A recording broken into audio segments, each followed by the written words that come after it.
ಓಂ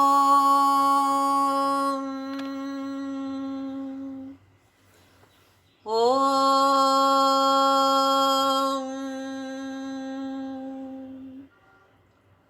ಓಂ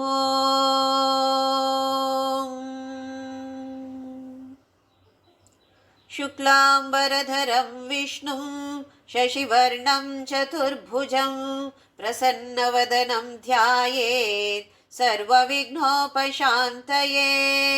ಗುರುರ್ಬ್ರಹ್ಮಾ ಗುರುರ್ವಿಷ್ಣು ಗುರುರ್ದೇವೋ ಮಹೇಶ್ವರಃ ಗುರುಃ ಸಾಕ್ಷಾತ್ ಪರಬ್ರಹ್ಮ ತಸ್ಮೈ ಶ್ರೀ ಗುರವೇ ನಮಃ. ಸರಸ್ವತೀ ನಮಸ್ತುಭ್ಯಂ ವರದೆ ಕಾಮರೂಪಿಣಿ ವಿದ್ಯಾರಂಭಂ ಕರಿಷ್ಯಾಮಿ ಸಿದ್ಧಿರ್ಭವತು ಮೇ ಸದಾ. ಹರಿ ಓಂ. ಎಲ್ಲರಿಗೂ ಶುಭೋದಯ. ದಿವ್ಯವಾದ ಭವ್ಯವಾದ ನಿತ್ಯ ನೂತನವಾದ ಅತೀ ಪವಿತ್ರವಾದ ನಮ್ಮ ಒಳಗೆ ಇರುವಂತಹ ಈ ಸುಂದರವಾದ ದೇವಾಲಯಕ್ಕೆ ಎಲ್ಲರಿಗೂ ಪ್ರೀತಿಯ ಆತ್ಮೀಯ ಸ್ವಾಗತ. ನನ್ನ ಗುರುವಾಗಿರುವ ಕೇರಳದ ಕಾಂಜಂಗಾಡಿನ ಆನಂದಾಶ್ರಮದ ಪಪ್ಪಾ ಸ್ವಾಮಿ ರಾಮದಾಸ್ ಮತ್ತು ನನ್ನ ತಾಯಿ ತಂದೆಯರ ಚರಣಾರವಿಂದಗಳಲ್ಲಿ ಅನಂತ ಪ್ರಣಾಮಗಳು. ಭಗವತ್ಪಾದ ಆದಿಶಂಕರಾಚಾರ್ಯರು ರಚಿಸಿರುವಂತಹ ಸೌಂದರ್ಯ ಲಹರಿಯ ಅರ್ಥ ತಿಳಿದುಕೊಳ್ಳುವ ಪ್ರಯತ್ನವನ್ನು ನಾವು ಮಾಡ್ತಾ ಇದ್ದೇವೆ. ಮೊದಲಿಗೆ ಜಗನ್ಮಾತೆಯ ಪಾದ ಧೂಳಿಯ ಮಹಿಮೆಯನ್ನು 3-4 ಶ್ಲೋಕದಲ್ಲಿ ಭಗವತ್ಪಾದರು ವರ್ಣಿಸಿ, ಆಮೇಲೆ ಅವಳ ಒಂದು ರೂಪದ ಒಂದು ಕಿರು ಪರಿಚಯವನ್ನು 7ನೇ ಶ್ಲೋಕದಲ್ಲಿ ಮಾಡಿಕೊಡ್ತಾರೆ. ಯಾಕೆಂದರೆ ಮೊದಲನೆಯ 41 ಶ್ಲೋಕಗಳು, 100 ಶ್ಲೋಕಗಳಿವೆ. ಮೊದಲನೆಯ 41 ಶ್ಲೋಕಗಳಿಗೆ ಆನಂದ ಲಹರಿ ಅಥವಾ ಚಿದಾನಂದ ಲಹರಿ ಅಂತ ಹೆಸರು. ಇದರಲ್ಲಿ ಸಾಧಾರಣವಾಗಿ ನಿರ್ಗುಣ ತತ್ವವನ್ನು ವರ್ಣಿಸ್ತಾ ಇದ್ದಾರೆ.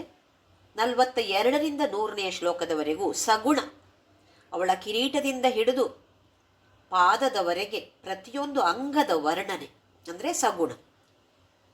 ಮೊದಲನೇ 41 ಶ್ಲೋಕಗಳು ನಿರ್ಗುಣ ಅಂತ ಆದರೂ ಕೂಡ ಕೆಲವು ಕಡೆಯಲ್ಲಿ ಅವಳ ರೂಪ ಅಂದ ತಕ್ಷಣ ಏನು? ಸಗುಣ. ನಿರ್ಗುಣಕ್ಕೆ ರೂಪ ಇಲ್ವಲ್ಲ, ರೂಪ ನಾಮ ಅದ್ವಯ ಅದು.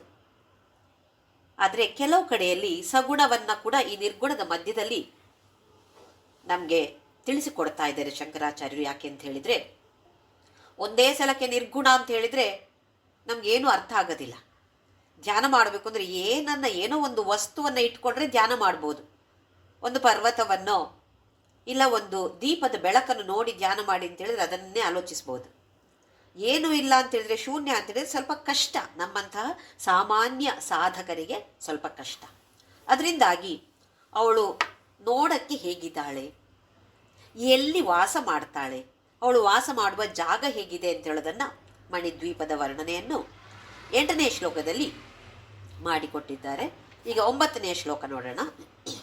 ಮಹಿ ಮೂಲಾಧಾರೆ ಕಮಪಿ ಮಣಿಪೂರೇ ಹುತವಹಂ ಸ್ಥಿತಂ ಸ್ವಾಧಿಷ್ಠಾನೆ ಹೃದಿ ಮರುತಮಾಕಾಶಮುಪರಿ ಮನೋಪಿ ಭ್ರೂಮಧ್ಯೆ ಸಕಲಮಪಿ ಭಿತ್ವಾ ಕುಲಪಥಂ ಸಹಸ್ರಾರೇ ಪದ್ಮೇ ಸಹರಹಸಿ ಪತ್ಯಾ ವಿಹರಸೆ. ನಮ್ಮ ದೇಹದಲ್ಲಿ ಇರುವಂತಹ ಚಕ್ರಗಳು, ಇಲ್ಲಿ ಚಕ್ರಾಂತ ಶಬ್ದವನ್ನು ಉಪಯೋಗಿಸಿಲ್ಲ ಆದಿಶಂಕರಾಚಾರ್ಯರು. ಕುಲಪಥ 3ನೇ ಗೆರೆಯಲ್ಲಿ ಕುಲಪಥಂ ಅಂತ ಹೇಳ್ತಾರೆ. ಅಂದರೆ ಈ ಕುಂಡಲಿನಿ ಶಕ್ತಿ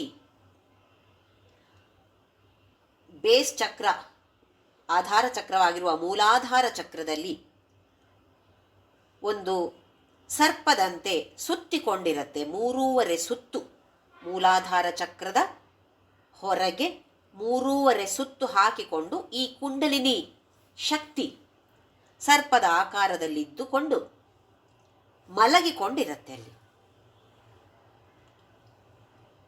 ಆಮೇಲೆ ಸಾಧಕ ಅಥವಾ ಸಾಮಾನ್ಯ ಭಕ್ತ ಸಾಧಕನಾದಾಗ ಆ ಕುಂಡಲಿನಿ ಶಕ್ತಿ ಎಚ್ಚರಗೊಳ್ಳುತ್ತೆ. ನಿದ್ದೆಯಿಂದ ಎದ್ದ ಹಾಗೆ.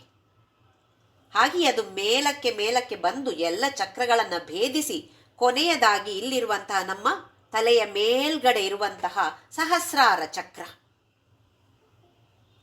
ಅಲ್ಲಿವರೆಗೆ ತಲುಪಬೇಕಾಗಿದೆ. ಅಲ್ಲಿಗೆ ತಲುಪಿದಾಗ ಐಕ್ಯ, ಶಿವಶಕ್ತಿ ಐಕ್ಯ ಆಯಿತು ಅಂತ ಸಾಮಾನ್ಯವಾದ ಲೆಕ್ಕ. ಅಂದರೆ ಮೋಕ್ಷ ಸಿಗತ್ತೆ ಆಮೇಲೆ ಅಂತ ಹೇಳುವ ಒಂದು ಅರ್ಥ. ಇದಕ್ಕೆ ನಮ್ಮ ದೇಹದಲ್ಲಿರುವ ಚಕ್ರಗಳ ಜೊತೆ ಒಂದೊಂದು ಚಕ್ರಕ್ಕೂ ಒಂದೊಂದು ತತ್ವವನ್ನು ಹೊಂದಿಸಿಕೊಟ್ಟಿದ್ದಾರೆ. ಅಂದರೆ ಅದು ಇದೆ, ಅದರ ವರ್ಣನೆಯನ್ನು ಮಾಡ್ತಾ ಇದ್ದಾರೆ. ನಾವು ಹೋದ ವಾರ ನೋಡಿದೆವು, ಬಿಂದುವಿನ ರೂಪದಲ್ಲಿ ಆ ಜಗನ್ಮಾತೆ ಇದ್ದುಕೊಂಡು, ಶಿವನ ಜೊತೆ ಇದ್ದುಕೊಂಡು, ಅಲ್ಲಿಂದ ನಾದ, ಇಲೆಕ್ಟ್ರೋಮ್ಯಾಗ್ನೆಟಿಕ್ ವೇವ್ಸ್, ಸ್ಪಂದನವನ್ನು ಶುರು ಮಾಡ್ತಾಳೆ. ಕ್ರಿಯಾತ್ಮಕವಾಗಿದ್ದಾಗ ಸ್ಪಂದನವನ್ನು ರಚಿಸ್ತಾಳೆ ಅಥವಾ ಸೃಷ್ಟಿ ಮಾಡ್ತಾಳೆ. ಆ ಸ್ಪಂದನವೇ ನಾದ, ಓಂಕಾರ ನಾದ ಅಥವಾ ಹಲವಾರು ಬೀಜಾಕ್ಷರಗಳು. ಆಮೇಲೆ ಅದರಿಂದ ಬೇರೆ ಬೇರೆ ಅಕ್ಷರಗಳು. ಅಕ್ಷರ ಅಂದರೆ ಕ್ಷರ ಇಲ್ಲದೇ ಇರುವಂಥದ್ದು. ಕ್ಷರ ಅಂತ ಹೇಳೋದು ಇಲ್ಲ, ನಾಶ ಅಂತ ಹೇಳೋದು ಅದಕ್ಕೆ ಇಲ್ಲ.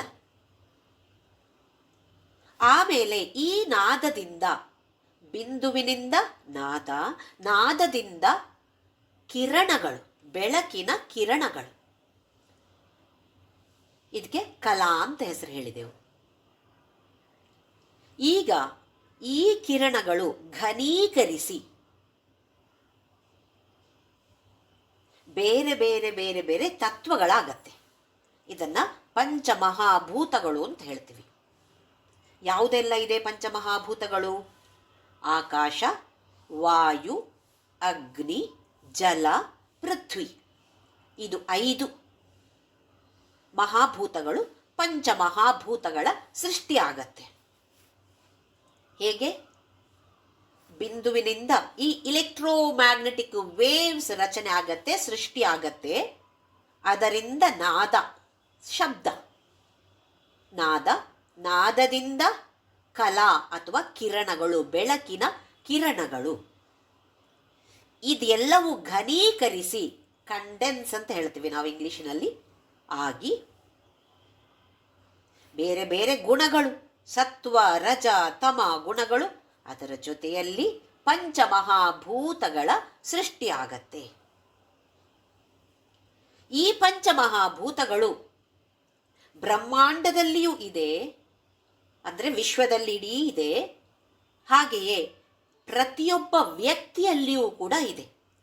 ಪ್ರತಿಯೊಬ್ಬರಲ್ಲಿಯೂ ಕೂಡ ಈ ಪಂಚಮಹಾಭೂತಗಳು ಇವೆ. ಪಂಚಮಹಾಭೂತಗಳು ಯಾವುದೆಂತ ನಾವು ನೋಡಿದ್ದೇವೆ. ಈ ಪಂಚಮಹಾಭೂತಗಳಿಂದಲೇ ನಮ್ಮ ದೇಹದ ಸೃಷ್ಟಿಯಾಗಿರುವಂಥದ್ದು. ಬರೇ ನಮ್ಮ ದೇಹ ಮಾತ್ರ ಅಲ್ಲ, ವಿಶ್ವದಲ್ಲಿ ಏನೇನಿದೆಯೋ ಅಥವಾ ವಿಶ್ವವೇ ಪಂಚಮಹಾಭೂತಗಳಿಂದ ಸೃಷ್ಟಿ ಮಾಡಲ್ಪಟ್ಟಿದೆ. ಹೇಗೆ ನಾವು ಒಂದು ಮನೆ, ಮಣ್ಣಿನ ಮನೆ ಇರ್ಬೋದು, ಅಥವಾ ಇಟ್ಟಿಗೆ, ಸಿಮೆಂಟು ಎಲ್ಲ ಹಾಕಿ ಕಟ್ಟಿರುವಂತಹ ಮನೆ ಇರ್ಬೋದು, ಮರದಿಂದ ಮಾಡಿರುವಂತಹ ಮನೆ ಇರ್ಬೋದು, ಇಲ್ವೇ? ಹಾಗೆಯೇ ಈ ವಿಶ್ವಕ್ಕೆ ಬಿಲ್ಡಿಂಗ್ ಬ್ಲಾಕ್ಸ್ ಯಾವುದು? ಈ ಪಂಚಮಹಾಭೂತಗಳು. ಬ್ರಹ್ಮಾಂಡದಲ್ಲಿಯೂ ಇದೆ ಪಿಂಡಾಂಡ. ನಮ್ಮ ಒಂದೊಂದು ವ್ಯಕ್ತಿಗೆ ಪಿಂಡಾಂಡ ಅಂತ ಹೇಳ್ತೀವಿ. ಪಿಂಡಾಂಡದಲ್ಲಿಯೂ ಪಂಚಮಹಾಭೂತಗಳು ಇವೆ.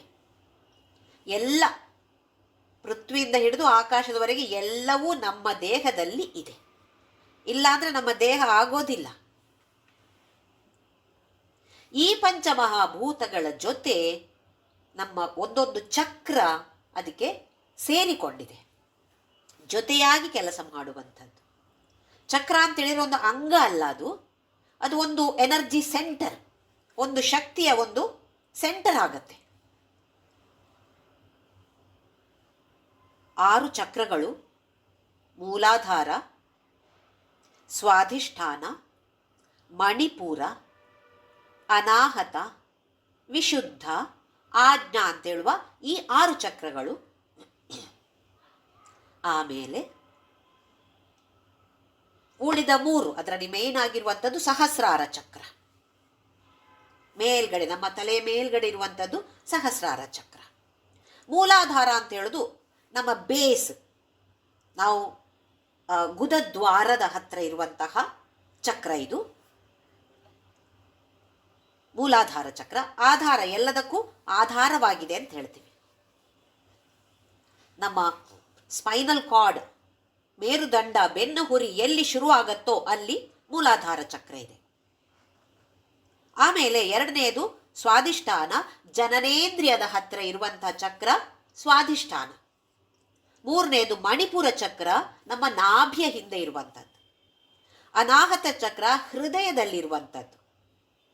ವಿಶುದ್ಧ ಚಕ್ರ ನಮ್ಮ ಗಂಟಲಿನಲ್ಲಿ, ಕೊರಳಿನಲ್ಲಿ, ಗಂಟಲಿನಲ್ಲಿ ಇರುವಂಥದ್ದು. ಆಜ್ಞಾ ಚಕ್ರ ನಮ್ಮ ಹುಬ್ಬಿನ ಮಧ್ಯದಲ್ಲಿರುವಂಥದ್ದು, ನಾವು ಎಲ್ಲಿ ಬೊಟ್ಟನ್ನು ಧಾರಣೆ ಮಾಡ್ತೇವೆಯೋ ಅಲ್ಲಿ ಇರುವಂಥದ್ದು ಆಜ್ಞಾ ಚಕ್ರ. ಇಲ್ಲಿಗ 6 ಚಕ್ರ ಆಯಿತು. ಪಂಚಮಹಾಭೂತಗಳು ಅಂತ ಹೇಳಿದೆವು ನಾವು, 5. ಹಾಗಾದ್ರೆ ಇಲ್ಲಿ 6ನೇ ಚಕ್ರದಲ್ಲಿ ಯಾವುದೋ ಒಂದು ತತ್ವ ಬೇಕು ತಾನೆ. ಪಂಚಮಹಾಭೂತಗಳು 5 ಇರುವಂಥದ್ದು, ಅಲ್ಲಿಗೆ ಚಕ್ರಗಳು 6. ಹಾಗಾದ್ರೆ ಇಲ್ಲಿನ ತತ್ವ ಅಂದ್ರೆ ಆಜ್ಞಾಚಕ್ರದ ತತ್ವ ಮನಸ್ತತ್ವ, ನಮ್ಮ ಮನಸ್ಸು. ಅದಕ್ಕೋಸ್ಕರ ಧ್ಯಾನ ಮಾಡುವಾಗ ಈ ಭ್ರೂ ಮಧ್ಯೆ ದೃಷ್ಟಿಯನ್ನು ಕೇಂದ್ರೀಕರಿಸಿಕೊಳ್ಬೇಕು ಅಂತ ಹೇಳ್ತಾರೆ. ಅಂದರೆ ನಮ್ಮ ಮನಸ್ಸು ನಮ್ಮ ಕಂಟ್ರೋಲಲ್ಲಿ ಬರಬೇಕು. ಬಂದಾಗ ಮಾತ್ರ ಇಲ್ಲಿ ನಮಗೆ ದೃಷ್ಟಿಯನ್ನು ಕೇಂದ್ರೀಕರಿಸಿಕೊಳ್ಳಲಿಕ್ಕೆ ಸಾಧ್ಯ ಆಗುವಂಥದ್ದು. ಅದರ ವಿಚಾರ ಇಲ್ಲಿ ಹೇಳ್ತಿದ್ದಾರೆ. ಮಹೀಂ ಮೂಲಾಧಾರೆ. ಮಹಿಮ್ ಅಂತ ಹೇಳಿದ್ರೆ ಪೃಥ್ವಿ ಅಥವಾ ಭೂಮಿ. ಭೂಮಿ ಅಂತ ಹೇಳೋದು ಅತಿ ಸ್ಥೂಲವಾಗಿರುವಂತಹ ಭೂತ. ಪಂಚಮಹಾಭೂತಗಳಲ್ಲಿ ಅತಿ ಸ್ಥೂಲವಾಗಿರುವಂಥದ್ದು, ಗ್ರಾಸ್ ಇರುವಂಥದ್ದು ಪೃಥ್ವಿ. ಅತೀ ಸೂಕ್ಷ್ಮವಾಗಿರುವಂಥದ್ದು ಆಕಾಶ. ನಮ್ಮ ಬೆರಳುಗಳಲ್ಲಿ ಹೇಳೋದಿದ್ರೆ ಇದು ಆಕಾಶ, ಇದು ಉಂಗುರ ಬೆರಳು ಪೃಥ್ವಿ. ಪೃಥ್ವಿ ಅಂತ ಹೇಳೋದು ಅತೀ ಸ್ಥೂಲವಾಗಿರುವಂಥದ್ದು. ಕಡಿಮೆ ಕಡಿಮೆ ಸ್ಥೂಲ ಆಗ್ತಾ ಬರುತ್ತೆ ಅಥವಾ ಸೂಕ್ಷ್ಮ ಜಾಸ್ತಿ ಆಗ್ತಾ ಬರುತ್ತೆ. ಹೀಗೆ ಬಂದು ಇಲ್ಲಿ ಮಧ್ಯದ ಬೆರಳಿಗೆ ಬಂದಾಗ ಅತೀ ಸೂಕ್ಷ್ಮ, ಇದು ಆಕಾಶ. ಈಗ ಮಹೀಂ ಮೂಲಾಧಾರೆ. ಮಹಿ ಅಂತ ಹೇಳಿದ್ರೆ ಭೂಮಿ, ಭೂಮಿ ಅಥವಾ ಪೃಥ್ವಿ ಅಂತ ಹೇಳ್ತೀವಿ. ಇದು ಮೂಲಾಧಾರ ಚಕ್ರದ ಜೊತೆ ಹೊಂದಿಕೊಂಡಿದೆ. ಮೊದಲನೇ ಚಕ್ರ ಮೂಲಾಧಾರ ಚಕ್ರ. ಆಮೇಲೆ ನಿಜವಾಗಿ ಚಕ್ರದ ಸೀಕ್ವೆನ್ಸ್ ಹೇಳಬೇಕು ಅಂತ ಹೇಳಿದ್ರೆ 2ನೇ ಚಕ್ರ ಸ್ವಾಧಿಷ್ಠಾನ ಚಕ್ರ ಬರುತ್ತೆ. ಆದರೆ ಇಲ್ಲಿ ಆದಿಶಂಕರಾಚಾರ್ಯರು ಈ ಮಹಾಭೂತಗಳ ಸೀಕ್ವೆನ್ಸ್ ಅಲ್ಲಿ ಹೋಗ್ತಿದ್ದಾರೆ. ಇದಕ್ಕಿಂತ ನೆಕ್ಸ್ಟ್ ಸ್ವಲ್ಪ ಕಡಿಮೆ ಸ್ಥೂಲ ಅಂತ ಹೇಳಿದ್ರೆ ಜಲ. ಕಮಪಿ ಮಣಿಪೂರೆ. ಕಮ್ ಅಂತ ಹೇಳಿದ್ರೆ ನೀರು. ಇದರಲ್ಲಿ ಮಣಿಪೂರ ಚಕ್ರದಲ್ಲಿ ನೀರಿನ ತತ್ವ. ಹುತವಹಂ ಸ್ಥಿತಂ ಸ್ವಾಧಿಷ್ಠಾನೆ.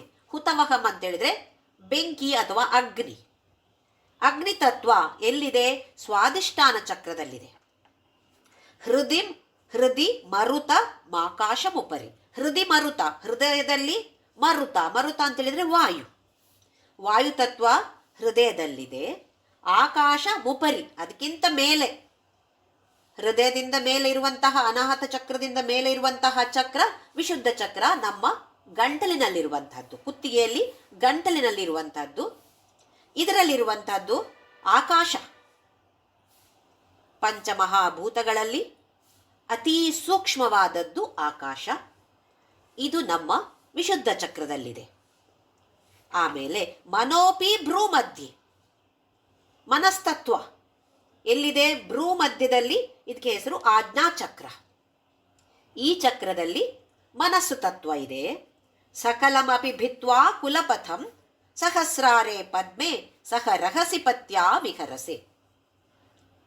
ಈಗ ಈ ಕುಂಡಲಿನಿ ಶಕ್ತಿ ಸರ್ಪದಂತೆ 3.5 ಸುತ್ತು ಹಾಕಿಕೊಂಡು ಮೂಲಾಧಾರ ಚಕ್ರದಲ್ಲಿ ನಿದ್ದೆ ಮಾಡಿಕೊಂಡಿರತ್ತೆ.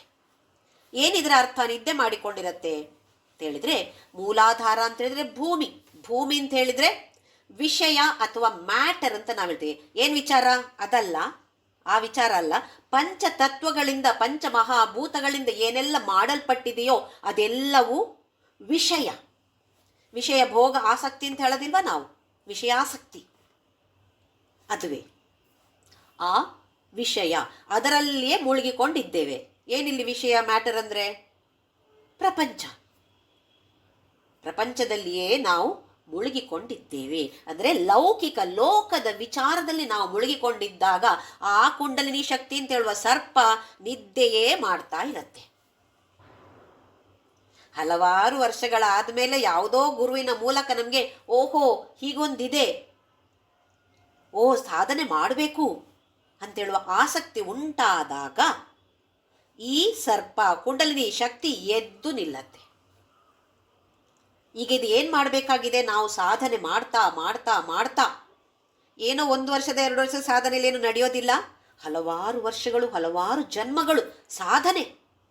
ಏನೋ ಒಂದು ಸಲ ವಿಷ್ಣು ಸಹಸ್ರನಾಮ ಹೇಳೋದು, ಒಂದು ಸಲ ಸೌಂದರ್ಯ ಲಹರಿ ಪಠಣೆ ಮಾಡಿದ್ರಂದಾಗಿ ತುಂಬ ಸಾಧನೆ ಅಂತ ಆಗೋದಿಲ್ಲ.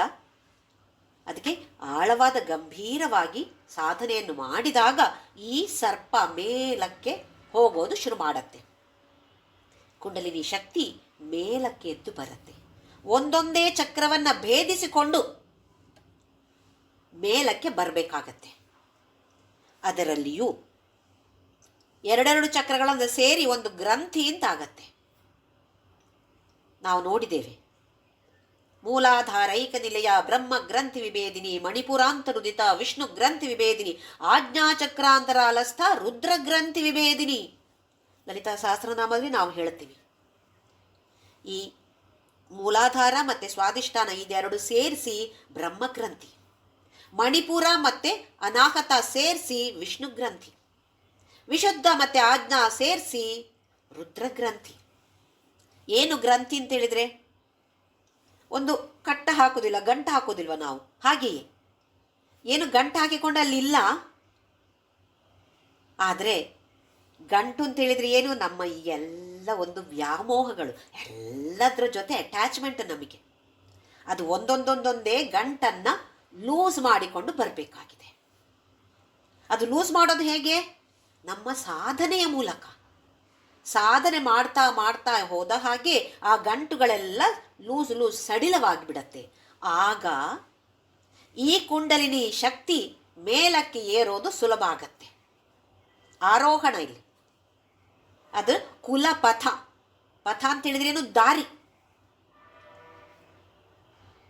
ಈ ಕುಂಡಲಿನಿ ಶಕ್ತಿಗೆ ಮೇಲಕ್ಕೆ ಹೋಗಕ್ಕೆ ಸುಲಭವಾದ ದಾರಿ ಆಗ್ಬಿಡತ್ತೆ. ಅದನ್ನ ಇಲ್ಲಿ ಹೇಳ್ತಾ ಇರೋದು ಮನೋಪಿ ಭ್ರೂ ಮಧ್ಯೆ ಸಕಲಮಪಿ ಭಿತ್ವ. ಇದು ಎಲ್ಲ ಚಕ್ರಗಳನ್ನು, ಎಲ್ಲ ತತ್ವಗಳನ್ನು ಭೇದಿಸಿಕೊಂಡು ಕುಲಪಥ, ಒಂದು ಅಗಲವಾದ ರಾಜಮಾರ್ಗ ಆಗ್ಬಿಡತ್ತೆ. ಏನಾಗತ್ತೆ ಈ ಕುಂಡಲಿನಿ ಶಕ್ತಿ? ಸಹಸ್ರಾರೇ ಪದ್ಮೆ ಸಹ ರಹಸಿ ಪತ್ಯಾವಿಹರಸೆ. ಸಹಸ್ರಾರ ಅಂತ ಹೇಳಿದ್ರು 1000 ದಳದ ಪದ್ಮ ಇದೆ ಅಂತ ಹೇಳ್ತಾರೆ. ಹೀಗೆ ಮೇಲಕ್ಕೆ ಬಂದು ಬಂದು ಬಂದು ಎಲ್ಲ ಚಕ್ರಗಳನ್ನು, ಎಲ್ಲ ತತ್ವಗಳನ್ನು ಭೇದಿಸಿಕೊಂಡು ಮೇಲಕ್ಕೆ ಹೋಗಿ ಇಲ್ಲಿರುವಂತಹ ಪದ್ಮದಲ್ಲಿ ಪತ್ಯಾವಿಹರಸೆ, ನಿನ್ನ ಪತಿಯಾದ ಶಿವನ ಜೊತೆ ನೀನು ವಿಹಾರವನ್ನು ಮಾಡ್ತೀಯಾ. ಹೇಗೆ? ರಹಸ್ಯವಾಗಿ. ತನ್ನ ಪತಿಯ ಜೊತೆ ವಿಹಾರ ಮಾಡೋದು ರಹಸ್ಯ. ಏನಿದ್ರ ಅರ್ಥ? ಯಾರು ನೋಡಬಾರ್ದು ಅಂತಲ? ರಹಸ್ಯ ಅಂತ ಹೇಳಿದ್ರೆ ಹಾಗಲ್ಲ, ಅದು ಎಲ್ಲರಿಗೂ ಸಿಗುವಂಥದ್ದು ಅಲ್ಲ. ಈ ಕುಂಡಲಿನಿ ಶಕ್ತಿ ಮೇಲಕ್ಕೆ ಹೋಗಿ ಇಲ್ಲಿ ಬರಬೇಕು ಅಂತಾದರೆ ಎಷ್ಟು ಜನ್ಮಗಳ ಸಾಧನೆಯನ್ನು ಮಾಡಬೇಕು ನಾವು. ಹಾಗಾಗಿ ಅದನ್ನು ರಹಸ್ಯ, ರಾಜವಿದ್ಯಾ ರಾಜಗುಹ್ಯ ಯೋಗ ಅಂಥೇಳಿ 9ನೇ ಅಧ್ಯಾಯ ಭಗವದ್ಗೀತೆಯಲ್ಲಿ ರಾಜಗುಹ್ಯ, ಅತಿ ರಹಸ್ಯ. ಇದು ಓಪನ್ ಬುಕ್, ಆದರೂ ಅರ್ಥ ಆಗೋದಿಲ್ಲ ಅಲ್ವೇ? ಹಾಗಾಗಿ ಅಂತಹ ರಹಸ್ಯವಾಗಿ ನೀನು ನಿನ್ನ ಪತಿಯ ಜೊತೆ ವಿಹಾರವನ್ನು ಮಾಡ್ತೀಯಾ. ಮೊದಲನೇದಾಗಿ ಮೂಲಾಧಾರದಲ್ಲಿ 3.5 ಸುತ್ತು ಹಾಕಿ ಮಲಗಿಕೊಂಡಿರ್ತಾಳೆ. ಆಮೇಲೆ ಸಾಧನೆ ಮಾಡ್ತಾ ಮಾಡ್ತಾ ಮಾಡ್ತಾ ಮನಸ್ಸು ಪರಿಶುದ್ಧವಾಗ್ತಾ ಹೋಗ್ತಾ ಹೋಗ್ತಾ ಮೇಲಕ್ಕೆ ಮೇಲಕ್ಕೆ ಈ ಕುಂಡಲಿನಿ ಶಕ್ತಿ ಮೇಲಕ್ಕೆ ಮೇಲಕ್ಕೆ ಏರುತ್ತೆ. ಕೊನೆಯದಾಗಿ ಸಹಸ್ರಾರ ಪದ್ಮದಲ್ಲಿ ಬಂದು ತನ್ನ ಪತಿಯಾದ ಶಿವನ ಜೊತೆ ವಿಹಾರವನ್ನ ಮಾಡ್ತಾಳೆ. ಮುಂದಿನ ಶ್ಲೋಕ ಇದರದ್ದೇ ಸ್ವಲ್ಪ ಕಂಟಿನ್ಯೂಷನ್ ಆಗುತ್ತೆ. ಸುಧಾಧಾರಾ ಸಾರೈಹಿ ಚರಣಯುಗಳಾಂತರ್ವಿಗಲಿತೈಹಿ ಪ್ರಪಂಚಂ ಸಿಂಚಂತಿ ಪುನರಪಿ ರಸಾಮ್ನಾಯಮಹಸಃ ಅವಾಪ್ಯ ಸ್ವಾಂ ಭೂಮಿಂ ಭುಜಗನಿಭಮಧ್ಯುಷ್ಟವಲಯಂ ಸ್ವಮಾತ್ಮಾನಂ ಕೃತ್ವಾ ಸ್ವಪಿಶಿಕುಲಕುಂಡೇ ಕುಹರಿಣಿ. ಈಗ ಮೇಲಕ್ಕೆ ಹೋಗಿ ಆಯಿತು. ಈ ಕುಂಡಲಿನಿ ಅಂತ ಹೇಳುವ ಶಕ್ತಿ ಮೇಲಕ್ಕೆವರೆಗೆ ಹೋಗಿ ಶಿವನ ಜೊತೆ ಐಕ್ಯವಾಗಿ ಆಯಿತು, ಶಿವನ ಜೊತೆ ಸಮಾಗಮ ಆಗಿ ಆಯಿತು. ಈಗ ಅಲ್ಲಿಂದ ಕೆಳಕ್ಕೆ ಮತ್ತೆ ಬರುವಂಥದ್ದು. ಹೇಗೆ ಬರುವುದು? ಸುಧಾಧಾರಾ ಸಾರೈಹಿ ಚರಣಯುಗಲಾಂತಹ ವಿಗಳಿತೈಹಿ. ಈ ಸಹಸ್ರಾರ ಪದ್ಮದಲ್ಲಿ ನಿನ್ನ ಪಾದ ಕಮಲಗಳು ಎರಡು, ಯುಗಳ ಅಂತ ಹೇಳಿದರೆ ಪಾದ ಯುಗಳ ಎರಡು ಪಾದಗಳು. ನೀನಲ್ಲಿ ಕೂತಿದ್ಯಾ, ನಿನ್ನ ಪಾದ ಅಲ್ಲಿದೆ, ನನ್ನ ತಲೆಯ ಮೇಲೆ ನಿನ್ನ ಪಾದ ಇದೆ. ಸಹಸ್ರಾರ ಚಕ್ರದಲ್ಲಿ ನೀನು ಶಿವನ ಜೊತೆ ಐಕ್ಯವಾಗಿದ್ದೀಯಾ. ನಿನ್ನ ಪಾದಗಳಿಂದ ಸುಧಾಧಾರಾಸಾರ, ಸುಧಾ ಅಂದರೆ ಅಮೃತ, ಅಮೃತದ ಧಾರೆ. ಹೇಳ್ತಾರೆ ನೋಡಿ, ಸಮಾಧಿ ಸ್ಥಿತಿಗೆ ಹೋದಾಗ, ಧ್ಯಾನ ಮಾಡಿ ಸಮಾಧಿ ಸ್ಥಿತಿಗೆ ಹೋದಾಗ ಅಮೃತ ವೃಷ್ಟಿ ಆಗತ್ತಂತೆ. ಅದನ್ನೇ ಇಲ್ಲಿ ಹೇಳ್ತಾ ಇರೋದು. ಶಿವಶಕ್ತಿಯ ಸಮಾಗಮ ಐಕ್ಯ ಆಯಿತು ಅಂತ ಆದರೆ ಆಮೇಲೆ ಅವಳು ಏನು ಮಾಡ್ತಾಳೆ? ಸುಧಾಧಾರ ಸಾರ, ಅಮೃತದ ಧಾರೆ. ಇಲ್ಲಿ ಪಾದಗಳಿಲ್ಲಿದೆ ಅಂತ ಹೇಳ್ತಿದ್ದಾರೆ. ಅದಕ್ಕೆ ನೋಡಿ, ನಾವು ಯಾವುದಾದ್ರು ದೇವಸ್ಥಾನಕ್ಕೆ ಹೋದಾಗ ಕೆಲವು ಊರುಗಳಲ್ಲಿಲ್ಲ, ನಮ್ಮ ದಕ್ಷಿಣ ಕನ್ನಡದ ಊರಲ್ಲೆಲ್ಲ ನಾನು ನೋಡಿಲ್ಲ ಇದನ್ನು. ಬೆಂಗಳೂರು ಕಡೆ ಅಥವಾ ಬೇರೆ ಹಲವಾರು ಊರುಗಳಲ್ಲಿ ನೋಡ್ತಾ ಇರುವಂಥದ್ದು. ತೀರ್ಥವನ್ನು ಕೊಡ್ತಾರೆ, ಪ್ರಸಾದವನ್ನು ಕೊಡ್ತಾರೆ. ಆಮೇಲೆ ತಲೆ ಮೇಲೆ ಆ ಭಗವಂತನ ಪಾದಗಳಿರುವಂತಹ ಒಂದು ತಟ್ಟೆ ಇರುತ್ತೆ. ಅದನ್ನು ನಮ್ಮ ತಲೆ ಮೇಲೆ ಅಥವಾ ಕಿರೀಟದ ಹಾಗೆ ಇರುತ್ತೆ, ಅದನ್ನು ನಮ್ಮ ತಲೆ ಮೇಲೆ ಇಡ್ತಾರೆ ಅಲ್ವೇ. ಅದರಲ್ಲಿ ಭಗವಂತನ ಪಾದಗಳಿರುತ್ತೆ. ಏನು? ಪಾದಗಳ ಮೂಲಕ ನಮ್ಮನ್ನು ಆ ಭಗವಂತ ಅನುಗ್ರಹಿಸುವಂಥದ್ದು, ಅಥವಾ ಆ ಪಾದಗಳೇ ನಮ್ಮ ತಲೆಯ ಮೇಲೆ ಇರುವಂಥದ್ದು. ಹಾಗಾಗಿ ಆ ಥರದ ಕಿರೀಟವನ್ನು, ಅಂದರೆ ಭಗವಂತನ ಪಾದಗಳು ಇರುತ್ತೆ ಅದರಲ್ಲಿ, ಅದನ್ನು ನಮ್ಮ ತಲೆ ಮೇಲೆ ತೀರ್ಥ ಕೊಟ್ಟಾದ್ಮೇಲೆ ನಮ್ಮ ತಲೆಗೆಲ್ಲ ಹೀಗೆ ಮುಟ್ಟಿಸ್ತಾರೆ. ಆ ಭಾವನೆ ಬೇಕಲ್ಲಿ. ಅದೊಂದು ಮೆಕ್ಯಾನಿಕಲ್ ಆಗಿ ಅವ್ರು ಇಡ್ತಾರೆ ಅಂದರೆ ತಲೆ ಒಡ್ಡದಲ್ಲ. ಓಹೋ, ಭಗವಂತನ ಪಾದ ನನ್ನ ತಲೆಯ ಮೇಲೆ ಇದೆ ಅಂತ ಹೇಳುವ ಭಾವನೆ ಅಲ್ಲಿ ಬೇಕು. ಭಗವಂತನ ಪಾದಗಳಿದ್ರೆ ಸಾಕಾ? ಸುಧಾಧಾರಾಸಾರೈ, ಅಮೃತದ ಧಾರೆ ಧಾರೆ ಆಗ್ತಾ ಇದೆ. ಎಲ್ಲಿಂದ? ಚರಣ ಯುಗಲಾಂತರ್ವಿಗಳಿತೈಹಿ. ವಿಗಳಿತ ಹೇಳಿದ್ರೆ ಹರಿದು, ಪ್ರವಾಹದ ಹಾಗೆ ಹರಿದು ಬರ್ತಾ ಇದೆ. ಎಲ್ಲಿಂದ? ಅವಳ ಪಾದಗಳಿಂದ. ಎಲ್ಲಿವೆ ಅವಳ ಪಾದಗಳು? ನಮ್ಮ ತಲೆಯ ಮೇಲೆ ಸಹಸ್ರಾರ ಚಕ್ರದಲ್ಲಿ ಅವಳ ಪಾದಗಳಿವೆ. ಅಲ್ಲಿಂದ ಸುಧಾಧಾರಾಸಾರ ಬರ್ತಾ ಏನಾಗತ್ತೆ? ಪ್ರಪಂಚಂ ಸಿಂಚಂತಿ, ಎಲ್ಲ ಪ್ರಪಂಚವನ್ನೇ ತೋಯಿಸತ್ತೆ, ಒದ್ದೆ ಆಗತ್ತೆ. ಇದು ಸಿಂಚಂತಿ ಅಂತೇಳಿದ್ರೆ ಬರೇ ಒದ್ದೆ ಆಗೋದು ಅಂತಲ್ಲ, ಅದರಲ್ಲಿ ಮುಳುಗಿ ಹೋಗುವಂಥದ್ದು, ಆ ಅಮೃತದಲ್ಲಿ ಮುಳುಗಿ ಹೋಗುವಂಥದ್ದು. ನೋಡಿ, ಕೆಲವು ಸಂಸ್ಕೃತದ ಶಬ್ದಗಳಿಗೆ ನಮ್ಮ ಬೇರೆ ಯಾವ ಭಾಷೆಯಲ್ಲಿಯೂ ಒಂದು ಅದಕ್ಕೆ ಸರಿಯಾದ ಅರ್ಥ ಇಲ್ಲ. ಅದರಲ್ಲಿ ತೊಯ್ದು ಹೋಗಿ ಅದರಲ್ಲಿ ಮುಳುಗಿ ಹೋಗುವಂಥದ್ದು, ಅಂದರೆ ಅದರಲ್ಲಿ ಲೀನವಾಗಿ ಹೋಗುವಂಥದ್ದು. ಪ್ರಪಂಚಂ ಸಿಂಚಂತಿ ಪುನರಪಿ ರಸಾಮ್ನಾಯ ಮಹಸಃ. ಎಲ್ಲಿಂದ ಬಂತಿದು? ಆ ಮಹತ್ತರವಾದ ಸಹಸ್ರಾರ, ಅಲ್ಲಿಂದ ಸುಧಾ ಧಾರೆಯಾಗಿ ಬಂದು ಪ್ರಪಂಚ. ಏನು ಪ್ರಪಂಚ ಅಂದರೆ? ಪಂಚಮಹಾಭೂತಗಳಿಂದ ಯಾವುದು ಮಾಡಲ್ಪಟ್ಟಿದೆಯೋ ಅದು ಪ್ರಪಂಚ. ಅಂತ ಹೇಳಿದ್ರೆ ಶ್ರೇಷ್ಠವಾದದ್ದು. ಶ್ರೇಷ್ಠವಾದ 5 ಯಾವುದು ಶ್ರೇಷ್ಠವಾದ 5? ಪಂಚಮಹಾಭೂತಗಳು. ನಮ್ಮ ದೇಹವೂ ಅದುವೇ, ಎಲ್ಲ ಕಾಣುವಂತಹ ಇಡೀ ವಿಶ್ವವೇ ಪಂಚಮಹಾಭೂತಗಳು ಬಿಟ್ಟರೆ ಬೇರೇನೂ ಇಲ್ಲ. ಹಾಗಾದರೆ ನಮ್ಮ ಒಳಗೆ ಇಡೀ ತೊಯ್ದು ಹೋಗತ್ತೆ.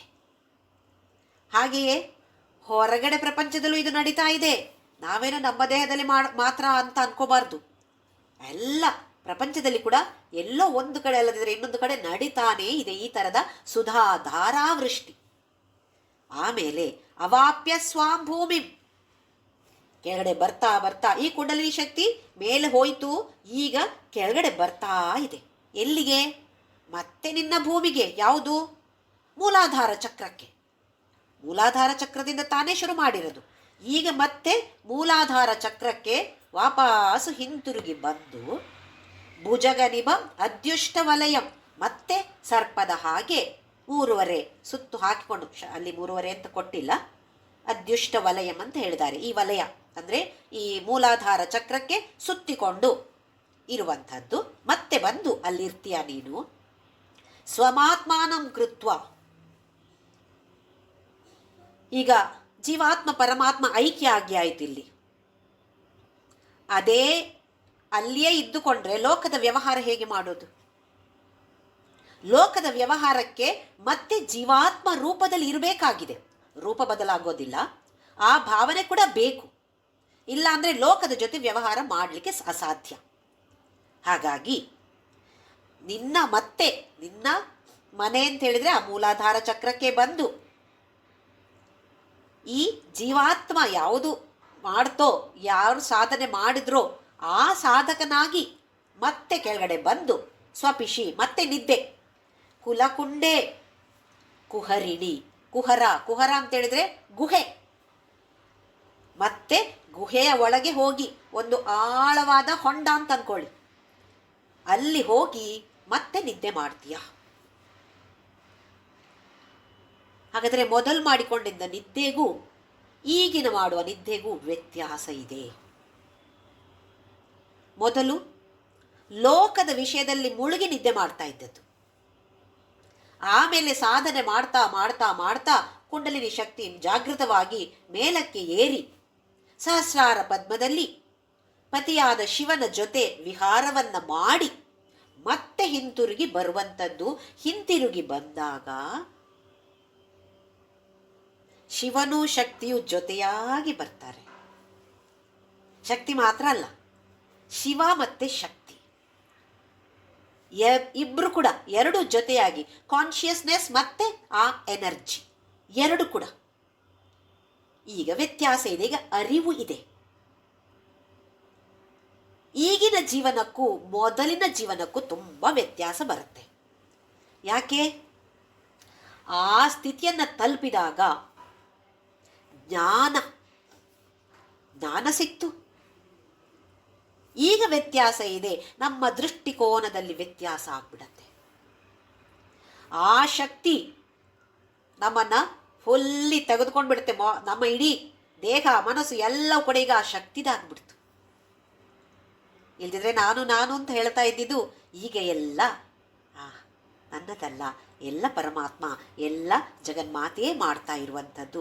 ಸುಮ್ಮನೆ ಹೇಳೋದಲ್ಲ, ನಾವು ಹೇಳ್ತೇವೆ ಸುಮ್ಮನೆ, ನಾನಲ್ಲಪ್ಪ ಮಾಡಿದ್ದು, ಎಲ್ಲ ಅವರೇ ಜಗನ್ಮಾತೆಯೇ ಮಾಡಿದ್ದು ಅಂತ ಬಾಯಲ್ಲಿ ಮಾತ್ರ, ಮನಸ್ಸಿನಲ್ಲಿ ನಾನು ಅಂತ ಹಾರಾಡ್ತಾ ಇರ್ತೇವೆ. ಅದ್ರ ಬಾಯಲ್ಲಾದರೂ ಬರುತ್ತಲ್ಲ ಅಂತ ಸಂತೋಷ ಪಡಬೇಕು. ಈಗ ಈ ಸ್ಥಿತಿಗೆ ಬಂದಾಗ ದೃಷ್ಟಿಕೋನವೇ ಬದಲಾಗತ್ತೆ. ಯಾರಾದರೂ ಏನಾದರೂ ಹೇಳಿದರೆ ನಾವು ಯಾವ ಥರದಲ್ಲಿ ಅದಕ್ಕೆ ಉತ್ತರ ಕೊಡಬೇಕು, ಪ್ರತಿಕ್ರಿಯೆ ಹೇಗಿರಬೇಕು, ಎಲ್ಲವೂ ವ್ಯತ್ಯಾಸ ಆಗತ್ತೆ. ಅಂತಹ ವ್ಯಕ್ತಿಗೆ ಮುಖದಲ್ಲಿಯೇ ಒಂದು ಕಳೆ ಇರುತ್ತೆ. ಪ್ರತಿಯೊಬ್ಬರಿಗೂ ಇರಲೇಬೇಕು ಅಂತ ಏನೂ ಇಲ್ಲ. ಇದನ್ನ ನೆನ್ಪಿಟ್ಕೊಳ್ಬೇಕು. ಎಲ್ಲ ಜ್ಞಾನಿಗಳನ್ನು ಒಂದೇ ಫ್ರೇಮಲ್ಲಿ ಹಾಕೋಕ್ಕಾಗೋದಿಲ್ಲ. ಒಬ್ಬೊಬ್ಬರು ಒಂದೊಂದು ಥರ ಇರ್ತಾರೆ.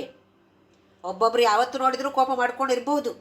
ಕಂಡ್ರೆ ಅಬ್ಬಾ ಇವರೆಂಥ ಜ್ಞಾನಿ ಅಪ್ಪ, ಯಾವಾಗ ನೋಡಿದ್ರು ಸಿಟ್ಟು ಮಾಡ್ಕೊಂಡಿರ್ತಾರೆ ಅಂತ ದುರ್ವಾಸ, ಶಿರಡಿ ಬಾಬಾ ತೋರಿಸ್ತಾ ಇದ್ರು ಕೋಪವನ್ನು. ಹಲವಾರು ಬಾರಿ ಕಲ್ಲು ಬಿಸಾಕ್ತಾ ಇದ್ರು ಯಾರಾದರೂ ಹತ್ರ ಬಂದಾಗ. ಇದೆಲ್ಲವೂ ನಮ್ಮನ್ನ ಭಕ್ತರನ್ನ ಅನುಗ್ರಹಿಸಕ್ಕೋಸ್ಕರ. ನಮ್ಮ ಕೋಪ ನಾವು ಕೂಡ ಹಾಗೆಯಾ? ನಮ್ದು ಹಾಗೆ ಅಲ್ಲ.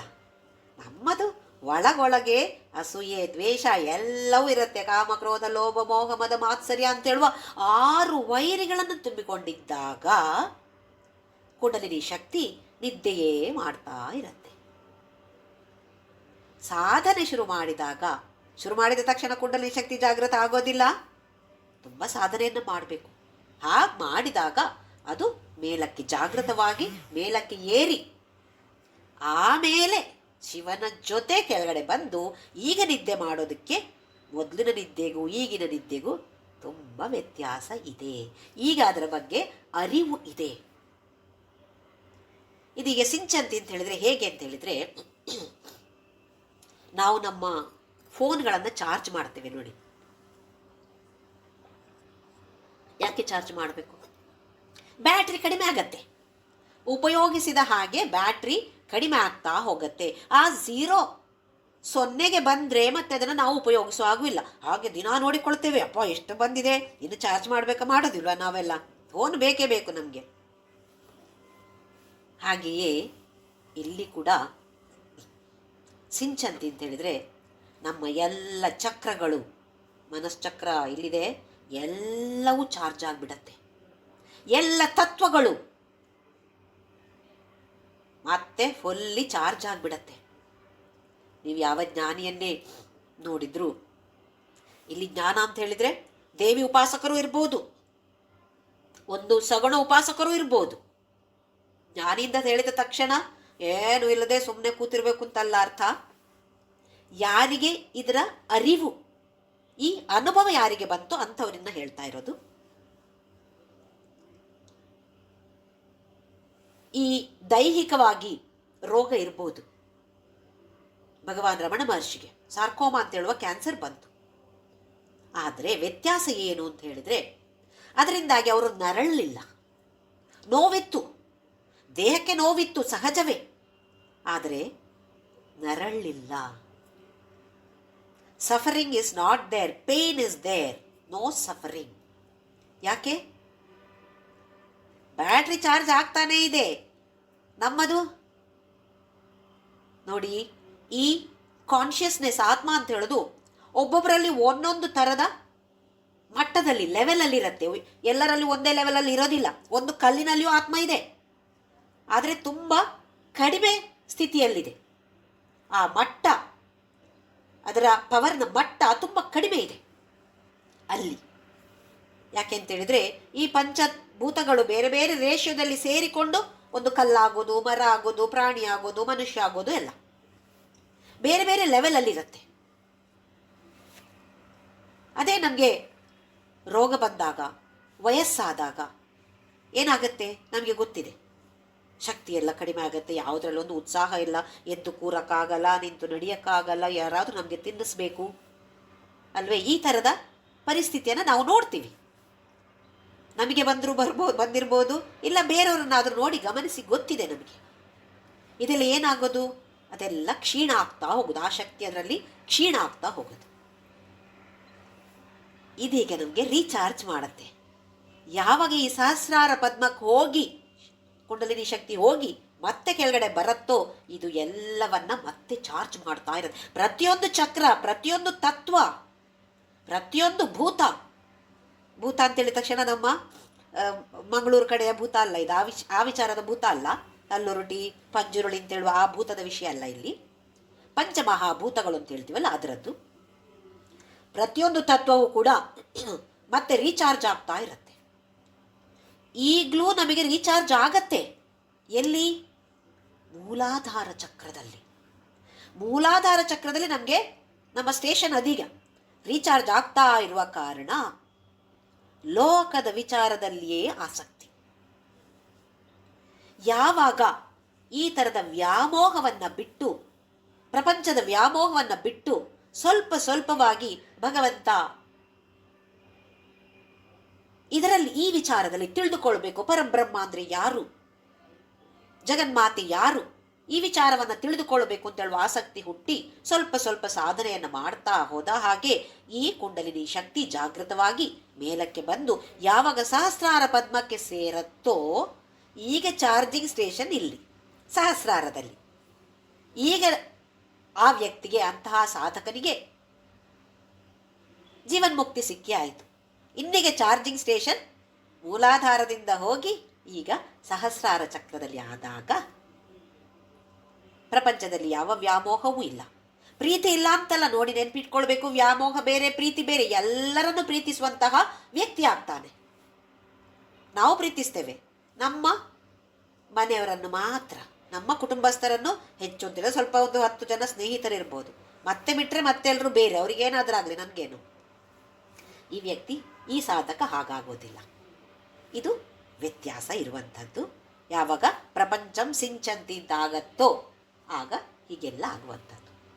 ಈ ಶ್ಲೋಕವನ್ನು ಪಠಣೆ ಮಾಡೋದ್ರಿಂದ ದೇಹದ ಶುದ್ಧೀಕರಣ ಆಗತ್ತೆ, ಮನಸ್ಸಿನ ಶುದ್ಧೀಕರಣ ಆಗತ್ತೆ. ಮುಂದಿನ ಶ್ಲೋಕ ನಂಬರ್ 11. ಚತುರ್ಭಿ ಶ್ರೀಕಂಠೈಃ ಶಿವಯುವತಿಭಿಃ ಪಂಚಭಿರಪಿ ಪ್ರಭಿನ್ನಾಭಿಃ ಶಂಭೋಃ ನವಭಿರಪಿ ಮೂಲ ಪ್ರಕೃತಿಭಿಃ ಚತುಶ್ಚತ್ವಾರಿಂಶತ್ ವಸುದಲಕಲಾಶ್ರತ್ರಿವಲಯ ತ್ರಿರೇಖಾಭಿಃ ಸಾರ್ಧಂ ತವ ಚರಣಕೋಣಾಃ ಪರಿಣತಾಃ. ಯಂತ್ರಗಳ ರಾಜ ಶ್ರೀಚಕ್ರ, ಶ್ರೀಚಕ್ರ ರಾಜನಿಲಯ ಅಂತ ಹೇಳ್ತೀವಿ. ಅವಳ ಅರಮನೆ ಶ್ರೀಚಕ್ರ. ಶ್ರೀಚಕ್ರ ಅಂತ ಹೇಳೋದು ಒಂದು ಯಂತ್ರ. ನಾವು ಒಂದು ಜಾಮೆಟ್ರಿಕಲ್ ರೆಪ್ರೆಸೆಂಟೇಷನ್ ಅಂತ ಹೇಳ್ತೀವಿ. ಅದು ರೇಖೆಗಳಿರ್ಬೋದು, ವೃತ್ತಗಳಿರ್ಬೋದು, ತ್ರಿಕೋಣಗಳಿರ್ಬೋದು, ಅಥವಾ ಚತುರ್ಭುಜಗಳಿರ್ಬೋದು. ಇದೆಲ್ಲವನ್ನ ಸೇರಿಸಿ ಮಾಡಿರುವಂತಹ ಒಂದು ರೇಖಾಚಿತ್ರ. ಈ ರೇಖಾಚಿತ್ರವನ್ನು 3 ಡೈಮೆನ್ಷನ್, ಉದ್ದ, ಅಗಲ, ಎತ್ತರ, 3ರಲ್ಲಿ ಮಾಡಿದಾಗ ಇದಕ್ಕೆ ಹೆಸರು ಮಹಾಮೇರು. ಕೆಲವು ಕಡೆ ನೋಡಿರ್ಬೋದು ನೀವು, ಕೆಲವು ದೇವಸ್ಥಾನಗಳಲ್ಲಿರುತ್ತೆ. ತೆಗೆದು ಬಂದು ಇಟ್ಕೊಳ್ಳೋದು ಮರೆತು ಬಿಟ್ಟೆ. ನಮ್ಮ ಮನೆಯಲ್ಲಿಯೂ ಇದೆ ಮಹಾಮೇರು. ಎತ್ತರವಾಗಿರುತ್ತೆ, ಅಗಲ, ಉದ್ದ, ಎತ್ತರ ಎಲ್ಲವೂ ಇರುತ್ತೆ ಅದರಲ್ಲಿ. ನಿಜವಾಗಿ ಹೇಳಬೇಕು ಅಂತ ಇದ್ರೆ ಜಗನ್ಮಾತೆಗೆ 4 ಡೈಮೆನ್ಷನ್ಸ್ ಇದೆ, 4 ಅಳತೆಗಳಿವೆ. ಉದ್ದ, ಅಗಲ, ಎತ್ತರ ನಮಗೂ ಇದೆಲ್ಲ, ಉದ್ದ, ಅಗಲ, ಎತ್ತರ ಅಂತೇಳಿ. ಅದು ಅಲ್ಲದೆ ಸ್ತ್ರೀ ರೂಪ ಅಂತೇಳುವ 4ನೆಯ ಡೈಮೆನ್ಷನ್ ಜಗನ್ಮಾತೆಯ ವರ್ಣನೆ ಮಾಡ್ತೇವೆ ನಾವು. ಅದು 4 ಡೈಮೆನ್ಷನ್ ಇದೆ. ಯಾಕೆಂದ್ರೆ ಸ್ತ್ರೀ ರೂಪ. ಅದೇ 3 ಡೈಮೆನ್ಷನ್ ಅಲ್ಲಿ ಮಾಡಿದ್ರೆ ಅದಕ್ಕೆ ಹೆಸರು ಮಹಾಮೇರು. ಆ ಮಹಾಮೇರುವನ್ನ ಬರೇ ಉದ್ದ ಮತ್ತೆ ಅಗಲದಲ್ಲಿ, ಎತ್ತರ ಇಲ್ಲ, ಉದ್ದ ಮತ್ತೆ ಅಗಲದಲ್ಲಿ ಮಾತ್ರ ತೋರಿಸ್ಬೇಕು ಅಂತಾದ್ರೆ ಅದಕ್ಕೆ ಶ್ರೀಚಕ್ರ ಅಂತ ಹೆಸರು.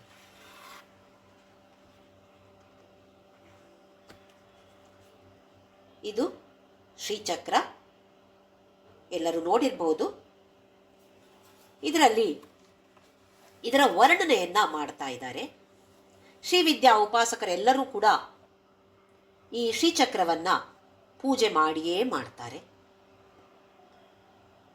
ನಾವು ನವರಾತ್ರಿ ಸಮಯದಲ್ಲಿ ಶ್ರೀಚಕ್ರದ ವರ್ಣನೆಯೇ ಒಂದು ಕ್ಲಾಸ್ ತಗೊಂಡಿದ್ದೆವು ಶ್ರೀಚಕ್ರದ ವರ್ಣನೆಗೋಸ್ಕರ. ಅದನ್ನೇ ಇಲ್ಲಿ ವರ್ಣನೆ ಮಾಡ್ತಿದ್ದಾರೆ. ಚತುರ್ಭಿಃ ಶ್ರೀಕಂಠೈಃ. ಶ್ರೀಕಂಠ ಅಂತ ಹೇಳಿದ್ರೆ ಶಿವ, ಶ್ರೀ ಅಂತ ಹೇಳಿದ್ರೆ ಇಲ್ಲಿ ವಿಷಕಂಠ, ನೀಲಕಂಠ, ಶ್ರೀಕಂಠ ಎಲ್ಲ ಶಿವ. ಚತುರ್ಭಿಃ 4 ತ್ರಿಕೋಣಗಳು ಶಿವತತ್ವಗಳನ್ನು ಸೂಚಿಸುವಂತಹದ್ದು. ಆಮೇಲೆ ಶಿವ ಯುವತಿಭಿಃ ಅಂದರೆ ಶಕ್ತಿ, ಶಿವ ಯುವತಿ ಅಂದರೆ ಶಕ್ತಿ. ಪಂಚಭಿಃ 5 ಶಕ್ತಿ ತತ್ವಗಳನ್ನು ಸೂಚಿಸುವಂತಹ ತ್ರಿಕೋಣಗಳು.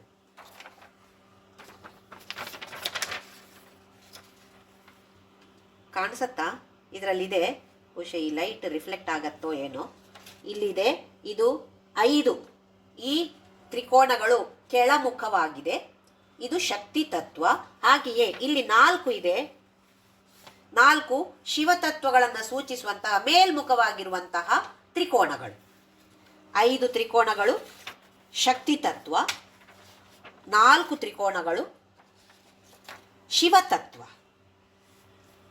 ಮನಸ್ಸು, ಬುದ್ಧಿ, ಚಿತ್ತ, ಅಹಂಕಾರ ಅಂತೇಳುವ ಶಿವತತ್ವಗಳು, ಮೇಲ್ಮುಖವಾಗಿರುವಂತಹ ತ್ರಿಕೋಣಗಳು.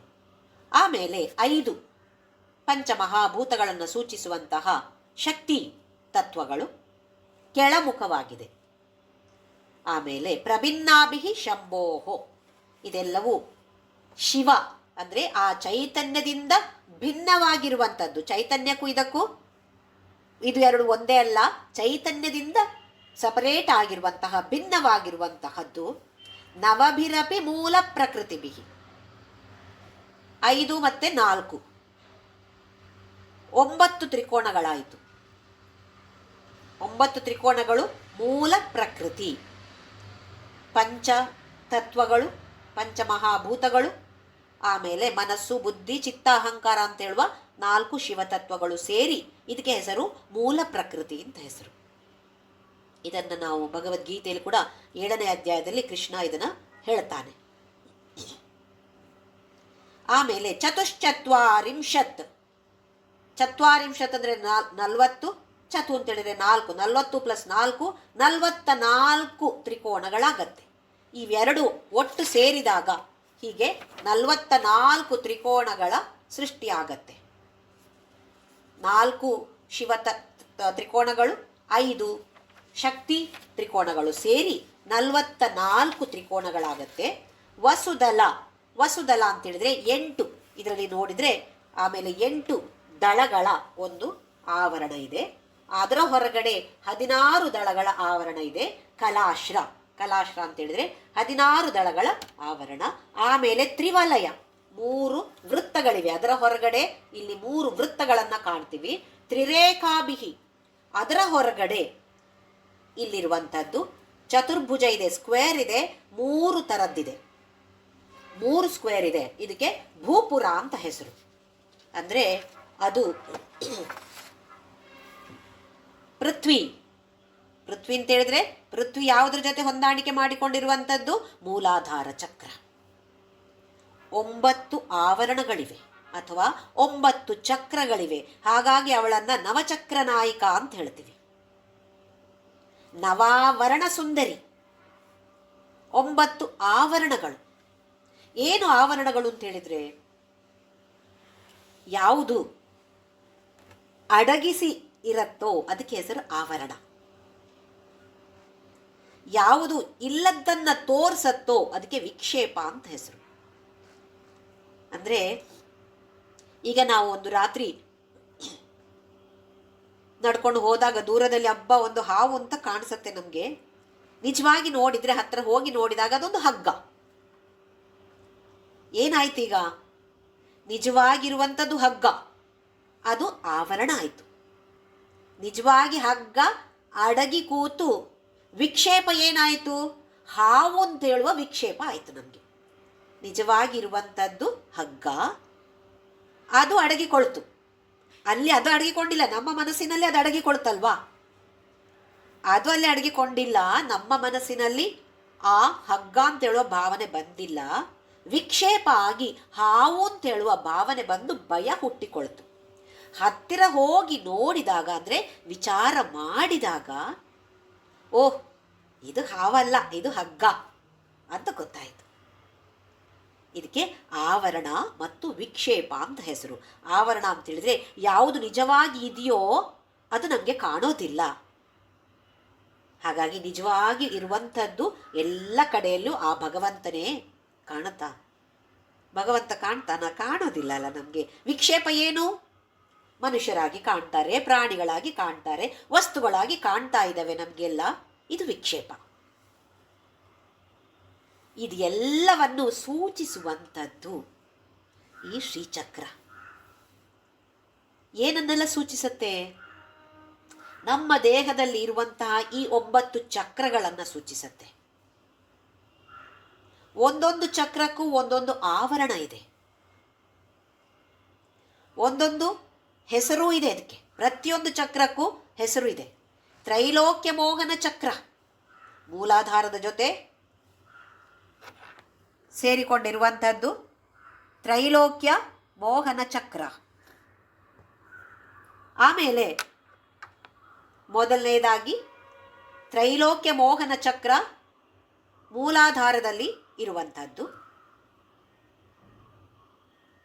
ಆಮೇಲೆ ಎರಡನೇದಾಗಿ ಸರ್ವಾಶಾ ಪರಿಪೂರಕ ಚಕ್ರ. ಒಂದೊಂದೇ ಚಕ್ರಗಳು ಇದೆ, 9 ಚಕ್ರಗಳಿವೆ.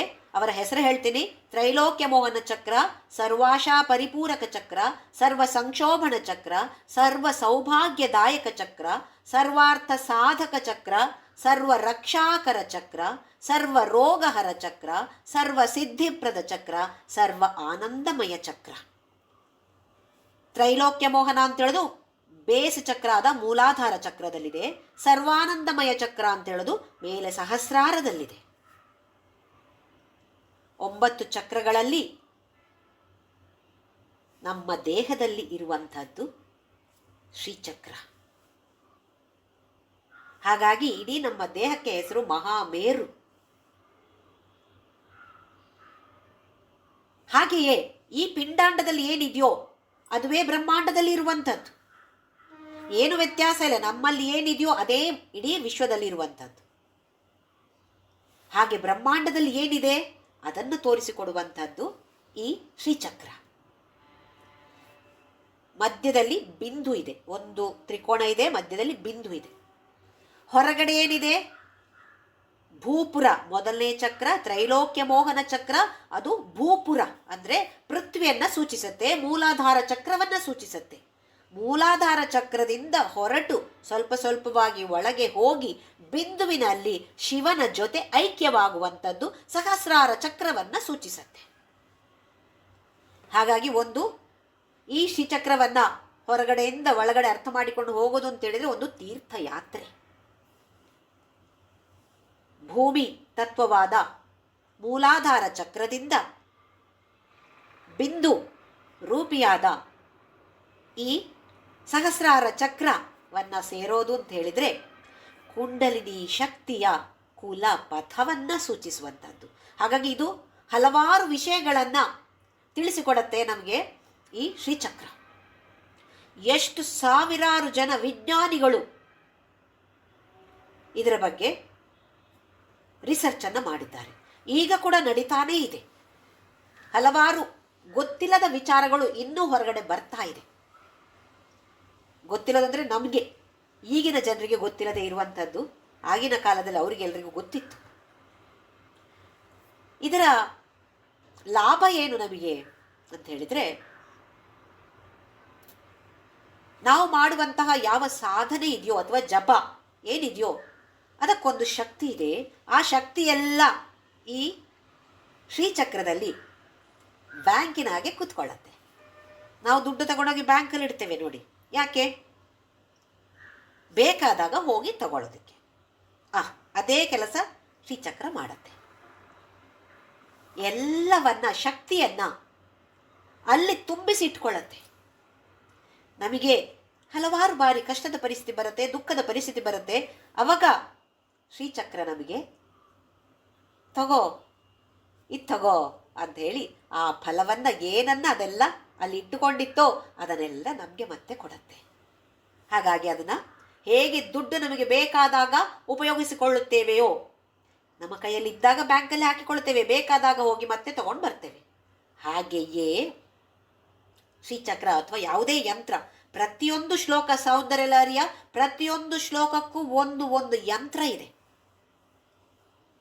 ಈ ಶ್ರೀಚಕ್ರದ ವರ್ಣನೆಯನ್ನು ಈ ರೀತಿಯಲ್ಲಿ ನಮಗೆ ಇಲ್ಲಿ ಆದಿಶಂಕರಾಚಾರ್ಯರು ತಿಳಿಸಿಕೊಡ್ತಾ ಇದ್ದಾರೆ. ಚತುರ್ಭಿಹಿ ಶ್ರೀಕಂಠೈ, ಶ್ರೀಕಂಠ ಅಂತ ಹೇಳುವ 4 ತ್ರಿಕೋಣಗಳು, ಶಿವತತ್ವಗಳನ್ನು ಸೂಚಿಸುವಂತಹ 4 ತ್ರಿಕೋಣಗಳು, 5 ತ್ರಿಕೋಣಗಳು ಶಕ್ತಿ ತತ್ವವನ್ನು ಸೂಚಿಸುವಂಥದ್ದು. ಒಟ್ಟಿನಲ್ಲಿ 5 + 4 9 ತ್ರಿಕೋಣಗಳು. ಅವು ಹೀಗೆ ಸೆಟ್ ಆದಾಗ, ಇಂಟರ್ಸೆಕ್ಟ್ ಆದಾಗ ಒಟ್ಟಾರೆ 44 ತ್ರಿಕೋಣಗಳ ರಚನೆ ಆಗುತ್ತೆ. ಅದರ ಹೊರಗಡೆ 8 ದಳಗಳ ಒಂದು ವೃತ್ತ, ಅದರಿಂದ ಹೊರಗಡೆ 16 ದಳಗಳ ಇನ್ನೊಂದು ವೃತ್ತ ಇದೆ. ಆಮೇಲೆ ಅದರ ಹೊರಗಡೆ ತ್ರಿವಲಯ, ಧರ್ಮ ಅರ್ಥ ಕಾಮ ಅಂತ ಹೇಳುವ 3 ವೃತ್ತಗಳಿವೆ. ಅದರ ಹೊರಗಡೆ ತ್ರಿರೇಖಾಭಿ, ಅಲ್ಲಿ 3 ಚತುರ್ಭುಜಗಳಿವೆ. ರೇಖಾ ಅಂತ ಹೇಳಿದ್ರೆ ಇಲ್ಲಿ ಗೆರೆ ಮಾತ್ರ ಹೇಳಿದ್ದಾರೆ. ಆ ಥರದ ಚತುರ್ಭುಜಗಳು 3 ಇವೆ. ಇದೆಲ್ಲವೂ ನಿನ್ನ ಅರಮನೆ, ನಿನ್ನ ಚರಣಗಳು ಇರುವಂತಹ ಅರಮನೆ ಇದು. ಈಗ ಕೆಲವೊಂದು ವಸ್ತುವಿನಲ್ಲಿ ದೇವಸ್ಥಾನದಲ್ಲಿ ಹೇಳಬೇಕಾದ್ರೆ ಒಂದು ವಿಗ್ರಹ ಪ್ರಾಣ ಪ್ರತಿಷ್ಠೆಯನ್ನು ಮಾಡಬೇಕಾಗತ್ತೆ.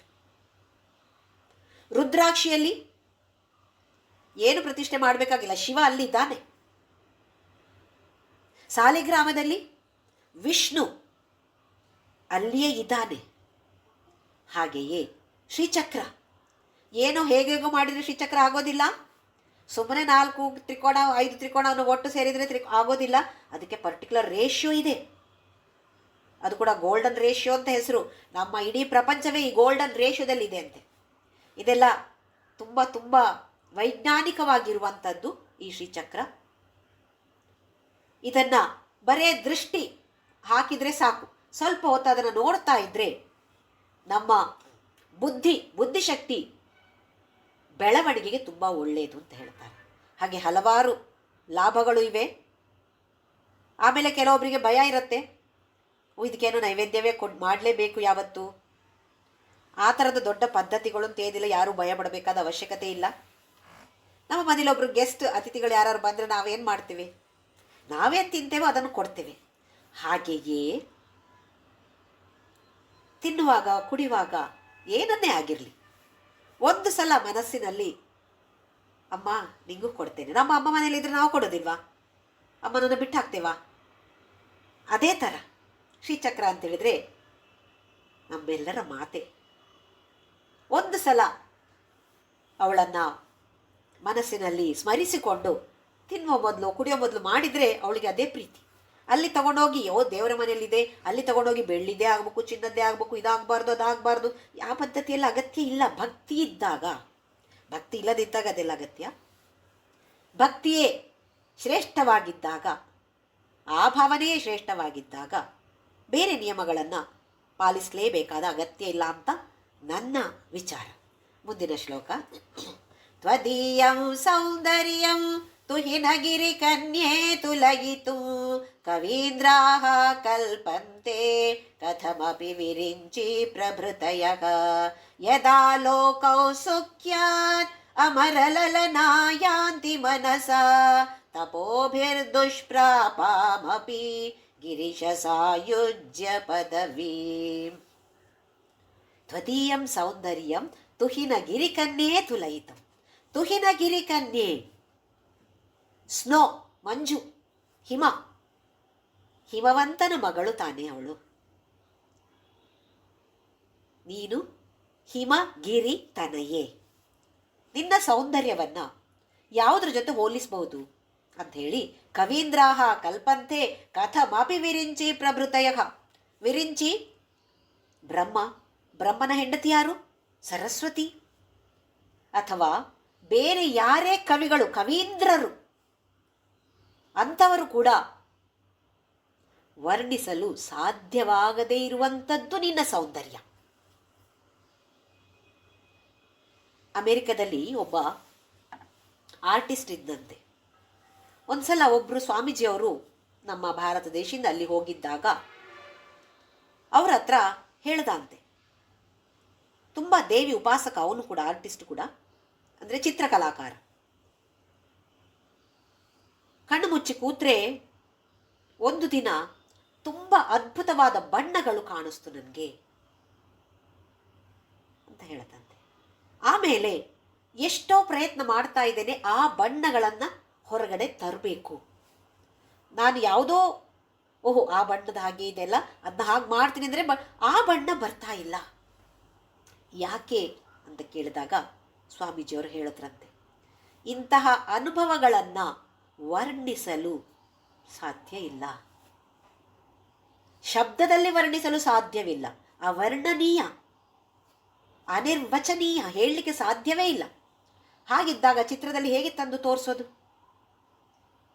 ಕೆಲವೊಂದ್ಸಲ ಈ ಸೌಂದರ್ಯಲಹರಿ ಪಠಣೆ ಮಾಡ್ತಾನೂ ಇರ್ಬೋದು, ಅಥವಾ ಧ್ಯಾನದಲ್ಲಿದ್ದಾಗಲೂ ಇರ್ಬೋದು, ಯಾವುದೋ ಒಂದು ಥರದ ಸುವಾಸನೆ, ಒಂದು ಪರಿಮಳ, ಅಥವಾ ಒಂದು ಸ್ಪರ್ಶ. ಅದು ಯಾವ ಥರದ ಸ್ಪರ್ಶ ಅಂತ ಹೇಳೋದು, ಯಾವ ಥರದ ಸುವಾಸನೆ ಅಂತ ಹೇಳೋದು ಯಾವುದಕ್ಕೂ ಹೋಲಿಸಲಿಕ್ಕೆ ಸಾಧ್ಯ ಇಲ್ಲ. ಆ ಥರದ ಅನುಭವಗಳು ಹಲವಾರು ಭಕ್ತರಿಗೆ ಆಗ್ತಾನೇ ಇರುತ್ತೆ.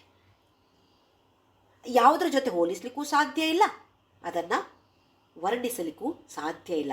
ಅದೇ ವಿಷಯವನ್ನು ಹೇಳ್ತಾ ಇರೋದು ನಿನ್ನ ಸೌಂದರ್ಯ ಹೇಗಿದೆ ಅಂತ ಹೇಳಿದರೆ, ಕವೀಂದ್ರರು ಎಲ್ಲವನ್ನ ವರ್ಣಿಸಲು, ಅಥವಾ ಚಿತ್ರಕಾರರು, ಬ್ರಹ್ಮ, ಸರಸ್ವತಿ ಅಂಥವರಿಗೆ ಕೂಡ ಸಾಧ್ಯ ಆಗ್ತಾ ಇಲ್ಲ. ಯದಾಲೋಕವು ಸುಖ್ಯಾತ್ ಅಮರ ಲಲನ ಯಾಂತಿ ಮನಸ. ಅಮರ ಲಲನ, ನಿನ್ನ ಯೌವನ, ನಿನ್ನ ಸೌಂದರ್ಯ ಹೇಗೆ ಅಂತೇಳಿದರೆ ನಾಶವಾಗುವಂಥದ್ದು ಅಲ್ಲ. ನಾವು ಕೂಡ ಎಲ್ಲ ಭಾರಿ ಚೆನ್ನಾಗಿರ್ತೇವೆ, 18-20 ವರ್ಷ ಆದಾಗ ಏನು ಸೌಂದರ್ಯ, ಆಮೇಲೆ 40-50 ವರ್ಷ ದಾಟಿತೋ ಎಲ್ಲ ಸಿಗಿಗೆ ಸುಕ್ಕು ಬಿದ್ದು, ಹೌದಾ, ಓ ಆ ವ್ಯಕ್ತಿಯನ್ನು, ಆ ಹೆಂಗಸನ್ನ ನಾನು ನೋಡಿದ್ದೆ, ಎಷ್ಟು ಚೆನ್ನಾಗಿದ್ರು ಮಾರ್ಯಾರೆ, ಈಗ ನೋಡಿ ಹೇಗಾಗಿದ್ದಾರೆ ಅವರು. ಯಾಕೆ? ನಮ್ಮ ಯೌವನ, ನಮ್ಮ ಸೌಂದರ್ಯ ಎಲ್ಲ ಕೆಲವೇ ವರ್ಷಗಳು ಮಾತ್ರ, ಆಮೇಲೆ ನಾಶವಾಗಿ ಹೋಗುವಂಥದ್ದು. ಅದೇ ಜಗನ್ಮಾತೆಯ ಅಮರಲಲನ, ಅದನ್ನು ವೀಕ್ಷಣೆ ಮಾಡಬೇಕು ಅಂತ ಇದ್ದರೆ ಹೇಗೆ ಸಾಧ್ಯ?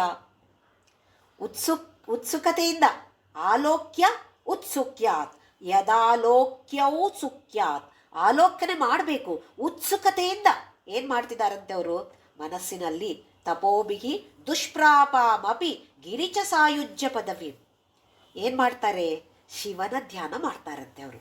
ತುಂಬ ಕಷ್ಟ ಇದೆ, ಆದರೂ ಕೂಡ ಅವರೆಲ್ಲರೂ ಕೂಡ ಶಿವನ ಧ್ಯಾನ ಮಾಡ್ತಾರೆ. ಯಾಕೆ? ಶಿವನ ಧ್ಯಾನ ಮಾಡಿದರೆ ನೀನು ಕಾಣ ಸಿಗ್ತೀಯ. ಶಿವನನ್ನು ನೋಡೋದಕ್ಕೆಲ್ಲ, ಶಿವನ ಮೂಲಕ ಜಗನ್ಮಾತೆಯ ವೀಕ್ಷಣೆಯನ್ನು ಮಾಡೋದಕ್ಕೋಸ್ಕರ ದೇವರು ಎಲ್ಲರೂ ಕೂಡ ಶಿವನ ಧ್ಯಾನ ಮಾಡ್ತಾರಂತೆ. ಎಷ್ಟು ಅದ್ಭುತವಾಗಿದೆ ನೋಡಿ. ತಪೋಭಿ ದುಷ್ಪ್ರಾಪಾಮಪಿ ಗಿರೀಶ ಸಾಯುಜ್ಯ ಪದವಿ. ಆ ಸಾಯುಜ್ಯ ಪದವಿಯನ್ನು ಹೊಂದುತ್ತಾರೆ. ಯಾಕೆ ಬೇಕಾಗಿ? ಸಾಯುಜ್ಯ ಬೇಕು ಅಂತಲ್ಲ, ಜಗನ್ಮಾತೆಯ ಸೌಂದರ್ಯವನ್ನು ನಾನು ವೀಕ್ಷಿಸಬೇಕು ಅಂತ ಹೇಳುವ ಆ ದೃಷ್ಟಿಯಿಂದ ಸೌಂದರ್ಯವನ್ನು ಹೇಗೆ ವರ್ಣನೆ ಮಾಡಬೇಕು ಅಂತ ಹೇಳೋದಕ್ಕೆ ಈ ಆದಿಶಂಕರಾಚಾರ್ಯರ ಕಥೆಯನ್ನು ನಾವು ನೋಡಿದ್ದೇವೆ ಮೊದಲನೆಯ ಸೆಷನಲ್ಲಿ. ಕೈಲಾಸಕ್ಕೆ ದೇಹ ಸಮೇತ ಹೋಗಿ ಪಾರ್ವತಿ ಪರಮೇಶ್ವರರನ್ನ ಅನುಗ್ರಹ ಪಡೆದುಕೊಂಡು ಶಿವನ ಮೂಲಕ ಸೌಂದರ್ಯಲಹರಿ ಇದೇ ಥರ ಶ್ಲೋಕದಲ್ಲಿ ಹೇಳಲಿಲ್ಲ ಅವರು. ಶಿವ ಈ ಶ್ಲೋಕವಾಗಿ ಹೇಳಲಿಲ್ಲ, ವರ್ಣಿಸಿದ್ದನ್ನ ತೆಗೆದುಕೊಂಡು ಬರುವಾಗ ನಂದಿ ಢೀ ಕೊಟ್ಟು ಎಲ್ಲ ಪತ್ರಗಳು, ತಾಳೆಪತ್ರಗಳು ಎಲ್ಲವೂ ಹಾರಿ ಹೋಯಿತು. ಕೆಲವು ಮಾತ್ರ ಸಿಕ್ಕಿದ್ದು. ಆಮೇಲೆ ವಾಪಸ್ ಹಿಮಾಲಯಕ್ಕೆ ಬಂದು ಅಲ್ಲಿ ಧ್ಯಾನದಲ್ಲಿದ್ದಾಗ ಹೇಗೆ ಈ ಸೌಂದರ್ಯವನ್ನು ವಿವರಣೆ ಮಾಡೋದು ಹೇಗೆ? ಯಾಕೆಂದರೆ ವಿವರಿಸೋದು ಕಷ್ಟ. ಹೇಗೆ ವಿವರಿಸೋದು ಅಂತ ಹೇಳಿ ಆಲೋಚನೆ ಮಾಡ್ತಿರ್ಬೇಕಿದ್ರೆ ಒಂದು ಶಬ್ದ ಬಂತಂತೆ ಧ್ಯಾನದಲ್ಲಿ, ಶಿಖರಿಣಿ ಅಂತ. ಶಿಖರಿಣಿ ಅಂತ ಹೇಳಿದ್ರೆ ಶಿಖರದಲ್ಲಿ ಇರುವಂಥವಳು. ಶಿಖರ ಅಂತ ಹೇಳಿದ್ರೆ ಪರ್ವತದ ತುತ್ತ ತುದಿಯಲ್ಲಿರುವಂಥವಳು. ಪರ್ವತ ಅಂತ ಹೇಳಿದ್ರೆ ಇಲ್ಲಿ ಅಲ್ಲಿ ಕೂತವಳು ಅಂತಲ್ಲ, ತುಂಬ ಎತ್ತರದಲ್ಲಿ ಯಾರ ಜೊತೆ ಹೋಲಿಸಲಿಕ್ಕೆ ಸಾಧ್ಯವಾಗದೇ ಇರುವಂಥವಳು ಅಂತ ಅರ್ಥ. ಹಾಗಾಗಿ ಅವರಿಗೆ ಹೇಗೆ ವರ್ಣಿಸುವುದು ಅಂತ ಹೇಳಿ ಈ ಶಿಖರಿಣಿ ಅಂತ ಹೇಳುವ ಒಂದು ಶಬ್ದ ಅಲ್ಲಿ ಧ್ಯಾನದಲ್ಲಿ ಕಂಡುಬಂದು, ಆಮೇಲೆ ಅವರು ಶಿಖರಿಣಿ ವೃತ್ತದಲ್ಲಿ ಈ ಸೌಂದರ್ಯಲಹರಿಯ ಶ್ಲೋಕವನ್ನು ರಚನೆ ಮಾಡಿದ್ರಂತೆ. ಅದಕ್ಕೆ ಛಂದಸ್ಸಿದೆ, ಅತ್ಯಷ್ಠಿ ಅಂತ ಹೇಳುವ ಛಂದಸ್ಸಿದು. ಇದರಲ್ಲಿ ಈ ಛಂದಸ್ಸಿನಲ್ಲಿ ನಮಗೆ ಛಂದಸ್ ಅಂದರೆ ಗೊತ್ತಿದೆ, ಅನುಷ್ಠುಪ್ ಛಂದಸ್ ಅಂತ ಹೇಳ್ತೀವಿ ನಾವು. ವಿಷ್ಣು ಸಹಸ್ರನಾಮದಲ್ಲೆಲ್ಲ ಹೇಳ್ತೇವೆ ಅನುಷ್ಠುಪ್ ಛಂದಃ, ಹೇಳೋದಿಲ್ವಾ? ಅಂದರೆ ಯಾವ ಛಂದಸ್ಸಿನಲ್ಲಿ ವಿಷ್ಣು ಸಹಸ್ರನಾಮವನ್ನು ರಚನೆ ಮಾಡಿದ್ದಾರೆ? ಅನುಷ್ಠುಪ್ ಛಂದಸ್.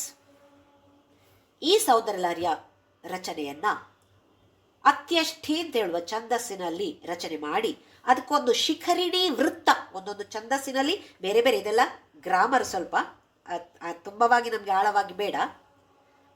ಶಿಖರಿಣಿ ವೃತ್ತ, ಆ ಛಂದಸ್ಸಿನಲ್ಲಿ ಶಿಖರಿಣಿ ವೃತ್ತ ಅಂತ ಹೇಳಿದ್ರೆ ಒಂದೊಂದು ಪಾದ, ಒಟ್ಟು 4 ಪಾದಗಳಿವೆ ಒಂದು ಶ್ಲೋಕದಲ್ಲಿ. ನಾವು ಪಾದ ಅಂತ ಹೇಳಿದ್ರೆ ಇಲ್ಲಿ ಗೆರೆ ಅಂತ ಹೇಳ್ಬೋದು. ಪ್ರತಿಯೊಂದು ಗೆರೆಯಲ್ಲಿ ಗಮನಿಸಿ 17 ಅಕ್ಷರಗಳಿವೆ.